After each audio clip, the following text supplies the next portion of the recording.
আসসালামু আলাইকুম ওয়া রাহমাতুল্লাহি ওয়া বারাকাতুহু। 1 মিনিট মাদ্রাসা ইউটিউব চ্যানেলে সম্মানিত দিনী ভাই বোনেরা, আমি আশা করি রব্বুল আলামিন আল্লাহ তাআলার অশেষ মেহেরবানিতে আপনারা ভালো আছেন, সুস্থ আছেন।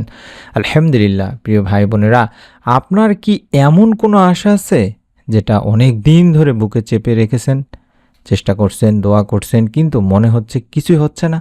আজকের এই ভিডিওটা আপনারই জন্য, কারণ আজ আমি আপনাদের সাথে শেয়ার করব শাবান মাসের একটি সহজ কিন্তু গুরুত্বপূর্ণ দোয়া, যেটা আপনি আজ রবিবার আসরের নামাজের পরে পড়তে পারেন। ভিডিওটি শেষ পর্যন্ত দেখবেন, মাঝখানে কখনোই স্কিপ করবেন না বা ছেড়ে চলে যাবেন না বা টেনেও দিবেন না, কারণ শেষ অংশে আছে খুব জরুরি একটি নসিহত। তো চলুন সম্পূর্ণ ভিডিওটি দেখি।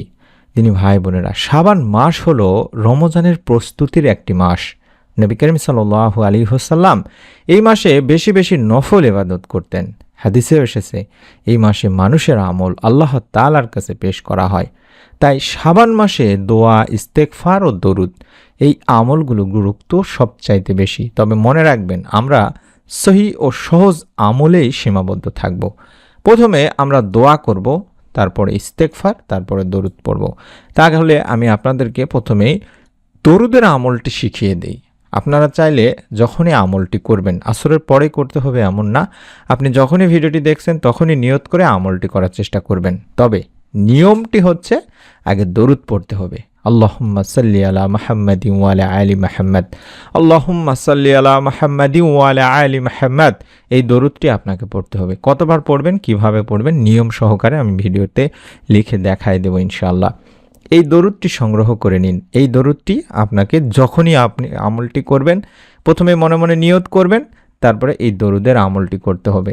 তারপরে ইস্তেগফারের আমল করতে হবে, অর্থাৎ শুধুমাত্র আস্তাগফিরুল্লাহ, আস্তাগফিরুল্লাহ, আস্তাগফিরুল্লাহ, এইভাবে অন্তত এই ইস্তেগফারটি করতে হবে। তারপরে আমাদেরকে দোয়া করতে হবে। কোন দোয়াটি করতে হবে সেটাও আমি শিখিয়ে দিচ্ছি ইনশাআল্লাহ।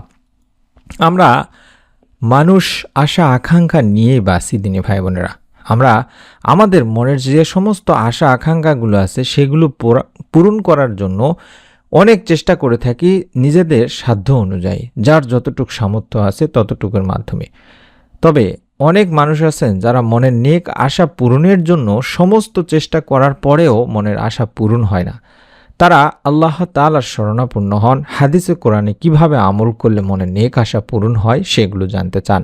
তাদের জন্য আমি আজকে এই আমলটি তুলে ধরছি। যে আমলটির কথা বলছি সেটিকে ইসমে আজমের আমল বলা হয় থাকে। পবিত্র কোরআনে ইসমে আজম রয়েছে সূরা আল বাকারার 163 নম্বর আয়াতে এবং সূরা আল ইমরানের প্রথম আয়াতে রয়েছে দিনী ভাই বোনেরা। হাদিসে এমনভাবে বলা হয়েছে এই দুই আয়াতে ইসমে আজমের কথা। তাই এই ইসমে আজমের মাধ্যমে আমরা আল্লাহ তাআলার কাছে আমাদের মনের সমস্ত নেক ও ভালো আশাগুলো তুলে ধরব। নিয়মটি হচ্ছে, আবারও বলছি, দরুদ শরীফ, ইস্তেগফার, তারপরে এই দোয়া। আল্লাহুম্মা ইন্নী আসআলুকা বিআন্না লাকাল হামদ লা ইলাহা ইল্লা আনতাল মান্নান বাদিউস সামাওয়াতি ওয়াল আরদ ইয়া জাল জালালি ওয়াল ইকরাম ইয়া হাইয়্যু ইয়া কাইয়্যুম। দেখে দেখে এই দোয়ার আমলটি করতে হবে দিনী ভাই বোনেরা। অর্থাৎ এই দোয়াটি আপনাকে কম করে হলেও 11 বার পাঠ করতে হবে। যদি বেশি পড়তে পারেন তাহলে আরও বেশি ভালো, যদি নাও পারেন অন্তত 3 বার পড়বেন। আল্লাহুম্মা ইন্নী আসআলুকা বিআন্না লাকাল হামদ লা ইলাহা ইল্লা আনতাল মান্নান বাদিউস সামাওয়াতি ওয়াল আরদ ইয়া জাল জালালি ওয়াল ইকরাম ইয়া হাইয়্যু ইয়া কাইয়্যুম। আশা করছি এই দোয়াটিও সংগ্রহ করে নিচ্ছেন বা সংগ্রহ করে ফেলেছেন। এই দোয়াটি আমাদেরকে পাঠ করতে হবে, কারণ এই দোয়াটি সেই দোয়া যেটাকে কিছুক্ষণ আগেই বললাম ইসমে আজম বলা হয়। এই দোয়াটির ব্যাপারে হাদিসে আনাস রাদিয়াল্লাহু তাআলা আনহু সূত্রে বর্ণিত হয়েছে, তিনি বলেছেন আল্লাহ রাসূল সাল্লাল্লাহু আলাইহি সাল্লামের সঙ্গে তিনি একবার বসা ছিলেন। সেখানে এক সময় এক ব্যক্তি এসে নামাজ আদায় করার পরে এই দোয়াটি পাঠ করলেন। এটা দেখে নবী করিম সাল্লাল্লাহু আলাইহি ওয়াসাল্লাম তখন বললেন যে এই ব্যক্তিটি তো ইসমে আজমের দ্বারা দোয়া করেছে। অর্থাৎ এই ইসমে আজম হচ্ছে আল্লাহ তাআলার এমন এক নাম, পাওয়ারফুল নাম, যে নামে আল্লাহ রাব্বুল আলামিনকে ডাকলে তিনি সাড়া দেন বান্দার ডাকে, এবং যে নামে রব্বুল আলামিন আল্লাহ তাআলার কাছে কিছু চাওয়া হলে তিনি তার সমস্ত চাওয়া পাওয়া পূরণ করেন।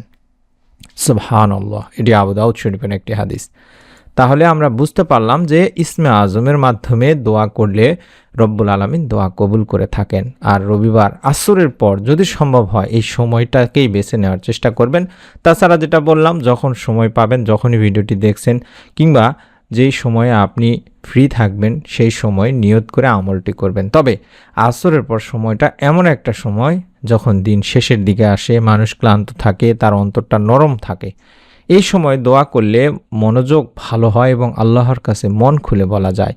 তাছাড়া এই আসরের সময়টা থেকে শুরু করে মাগরিবের আগ পর্যন্ত এই সময়টা দোয়ার জন্য উপযুক্ত, দোয়া কবুলের জন্য উপযুক্ত। এই সময়ে ফেরেশতারা পালাবদল করে থাকেন। অর্থাৎ আপনি যদি এই সময় একটা ভালো আমল করেন, আপনার এই ভালো আমলটি আল্লাহ তাআলার কাছে পৌঁছানো হয়। তাই আমরা আপনাদেরকে এই সময়ে আমলটি করার জন্য বলে থাকি। তবে আপনি অন্য যে কোনো সময় করতে পারেন। এই দোয়াতে আপনি আল্লাহ তাআলার কাছে আপনার প্রয়োজন, আপনার কষ্ট, আপনার দুশ্চিন্তা সব একসাথে তুলে ধরছেন দিনী ভাই বোনেরা। এখন মনোযোগ দিয়ে শুনুন নিয়মটি কি। আজ রবিবার আসরের ফরজ নামাজ আদায় করবেন, তারপর অন্তত 3 বার দরুদ শরীফ পাঠ করবেন।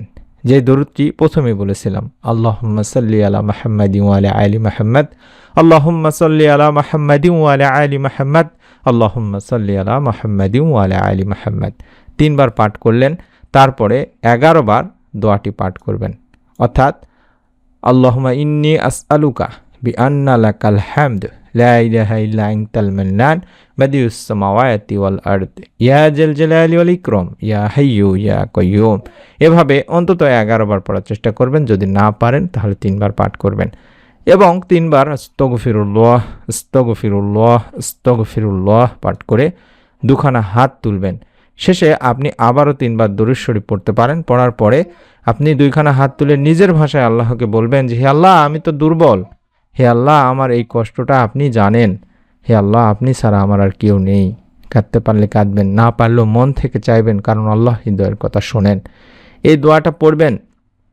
আপনার যত সমস্যা আছে, হতে পারে আপনার রিজিকের সমস্যা, হতে পারে আপনি ঋণের মধ্যে জর্জরিত অবস্থায় আছেন, যাদের বিয়ে আটকে আছে, যাদের সন্তান হয় না, যারা মানসিক কষ্টে আছেন, যারা কোনো ভালো খবরের অপেক্ষায় আছেন, সকলেই আল্লাহ তাআলার কাছে আপনাদের সমস্যার কথা বলবেন, চাওয়া পাওয়ারগুলো কথা বলবেন। তবে একটা কথা মনে রাখবেন, আল্লাহ কাউকে খালি হাতে ফেরেন না। আল্লাহ তাআলা সময় মতো আপনার জন্য যখন উত্তম হয় তখনই আপনাকে দান করবেন। আল্লাহ চাইলে ইনশাআল্লাহ আপনার দোয়াও কবুল করবেন। আল্লাহ যেটা ভালো মনে করেন সেটাই করেন। কখনো সঙ্গে সঙ্গে দেন, কখনো দেরিতে দেন, আবার কখনো এর চেয়ে উত্তম কিছু দেন, কিন্তু কোনো দোয়াই নষ্ট হয় না দিনী ভাই বোনেরা। তাই আপনাদের কাছে অনুরোধ করছি, আপনি আজই এই দোয়ার আমলটি পড়ার নিয়ত করুন। মন্তব্যে বা কমেন্টে লিখুন ইনশাআল্লাহ। ভিডিওটি অন্তত একজনের কাছে হলেও শেয়ার করুন। একজন কষ্টে থাকা মানুষ যেন অন্তত আপনার মাধ্যমে উপকার পায়। আপনার লিস্টে যারা আছেন, অন্তত কাছের মানুষ হলেও তাকে শেয়ার করে দিন। নিয়ত করুন, সওয়াবের আশায় শেয়ার করুন। এবং চ্যানেলটি যারা সাবস্ক্রাইব করেননি এখন পর্যন্ত, তারা অবশ্যই সহজ আমল, সহজ দোয়া, সহি আমল, সহি দোয়া এবং আপনাদের জন্য সবার আগে নতুন ভিডিওগুলো পাওয়ার জন্য বা তৈরি করি আমরাই সর্বপ্রথম, সেই ভিডিওগুলো ইউটিউবে দেওয়া মাত্র যেন পেয়ে যান, তার জন্য আমি যেভাবে সাবস্ক্রাইব করা দেখাচ্ছি, এই ভিডিওটির নিচেই সাবস্ক্রাইব লেখাটিতে চাপ দিয়ে রাখুন। ইনশাআল্লাহ আপনার কাছে পৌঁছে যাবে নতুন ভিডিও। আল্লাহ আমাদের সকল আশা, হালাল আশাগুলো পূরণ করুন। আমিন। আসসালামু আলাইকুম ওয়া রাহমাতুল্লাহ।